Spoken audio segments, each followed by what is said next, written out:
গতকালকে একটা পোস্ট দিয়েছিলাম যে এই ফাঁদে পা দিলে তোমরাও হতাশ হবে। বর্তমানে কিছু কিছু বড় বড় কন্টেন্ট ক্রিয়েটার যারা ফাঁদ অলরেডি পেতে রেখেছে, সেটা হচ্ছে যে ফলো টু ফলো, 0 সেকেন্ডে ব্যাক টু ব্যাক, 10 সেকেন্ডে ব্যাক টু ব্যাক, 5 সেকেন্ডে ব্যাক টু ব্যাক। এখানে কি হয়?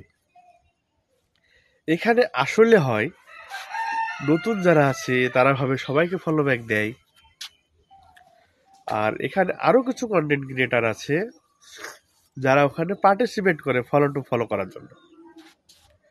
তাদের প্রথমত কাজ হচ্ছে একটা কমেন্টস ওখানে গিয়ে রেখে আসা, ব্যাক টু ব্যাক, 0 সেকেন্ডে ব্যাক টু ব্যাক, 5 সেকেন্ডে ব্যাক টু ব্যাক।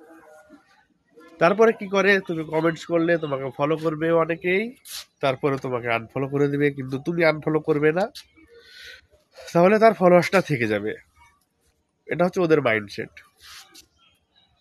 যে পোস্ট করেছে তার দেখা যাচ্ছে 2 লাখ, 3 লাখ, 4 লাখ, 1 লাখ 50,000 ফলোয়ার্স আছে, তার ফলোইং আছে 500, 100, 200, 2000, 4000, 5000। আমার একটাই কোয়েশ্চেন, তুমি যদি 0 সেকেন্ডে ব্যাক টু ব্যাক দাও, তুমি যদি 10 সেকেন্ডে ব্যাক টু ব্যাক দাও, তুমি যদি সবাইকে ফলো ব্যাক দাও, তোমার একটা পোস্টে মোটামুটি 2000, 3000, 4000 কমেন্টস আসে।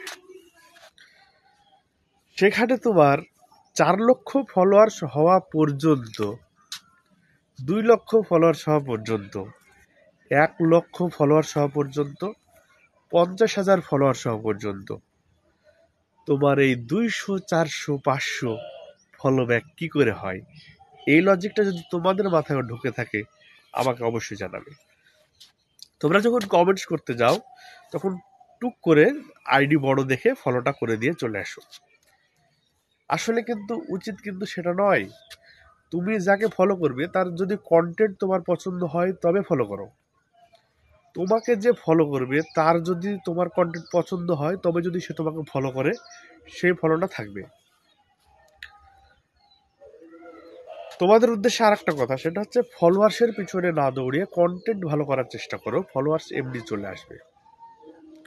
যারা সত্যিকারের কন্টেন্ট ক্রিয়েটার তারা কখনো বলবে না যে তুমি ফলো টু ফলো করো। তুমি কমেন্টের মাধ্যমে নতুন বন্ধুদের নিয়ে এসো, তুমি একটা সুন্দর কমেন্টস রেখে এসো, সেখান থেকে নতুন বন্ধুরা আসবে। আসার পর তোমার যদি কন্টেন্ট ভালো লাগে, তারপরে যদি সে ফলো করে, সেটা তোমার অর্গানিক এবং অরিজিনাল ফলোয়ার্স হবে।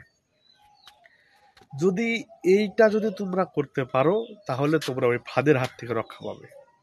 আর নচেত একটা সময় কি হবে, তুমি 2 মাস, 3 মাস, 4 মাস ফলো টু ফলো করে চলে গেলে, সবাই ফলো টু ফলো, এখানে অন্য কোনো স্বার্থ নেই। তুমি ফলো করেছো, ও ফলো করেছে, এর মধ্যে অনেক ফলোয়ার্স তোমার আনফলো করে দিয়ে চলে যাবে।